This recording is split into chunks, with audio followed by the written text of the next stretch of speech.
Professor Kasim గారు. ఆయన ప్రజా ఉద్యమాలతో సంబంధం ఉన్న వ్యక్తిగా, విప్లవ రచయితల సంఘంలో సభ్యుడిగా కొంత గౌరవం తెలంగాణ సమాజానికి ఆయన పట్ల ఉండేది. కానీ ఎప్పుడైతే రేవంత్ రెడ్డి గారిని ఉద్దేశించి ఆయన వ్యాఖ్యలు ఏవైతే చేసిండో, ఏమని గీతమ్మను ప్రేమించాడు ఎప్పుడో 30-35 సంవత్సరాల క్రితము, మళ్ళీ ఇప్పుడు విద్యను ప్రేమిస్తూ ఉన్నాడు. రైట్.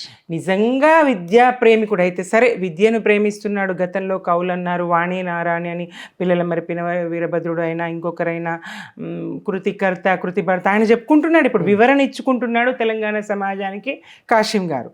కృతికర్త అంటే రచయిత, కృతిభర్త అంటే దాన్ని స్వీకరించినటువంటి వాళ్ళు.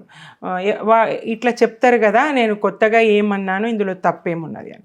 మీరు కొత్తగా ఏమనలేరు, అందులో తప్పేమున్నది అని అంటే విద్యకు పూర్తిగా వ్యతిరేకి.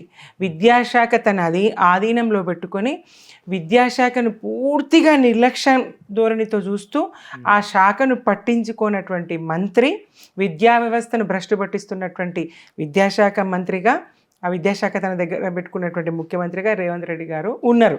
తెలంగాణ సమాజం గమనిస్తూ ఉన్నది. పాఠశాల విద్య అయినా, గురుకులాలు 1000కి పైగా గురుకులాలు కేసీఆర్ గారి హయాంలో స్థాపించబడి, మరి పేదలు, బడుగుల పిల్లలు, బళ్లకు దూరంగా ఉన్న పిల్లలు, తల్లిదండ్రులకు వ్యవసాయానికి చేదోడు వాదోడుగా ఉండేటువంటి పిల్లలు, కూలినాలి పని చేస్తూ, పత్తుల సీజన్ వచ్చింది అనుకోండి, కిలోకు 10 రూపాయలు 12 రూపాయలు వస్తాయంటే తల్లి తనెంబడ పిల్లల్ని పెట్టుకుపోతుంది. వాడో 4 కిలోలు 5 కిలోలు తీస్తావో 50 100 వస్తే ఖర్చులకు వస్తాయని.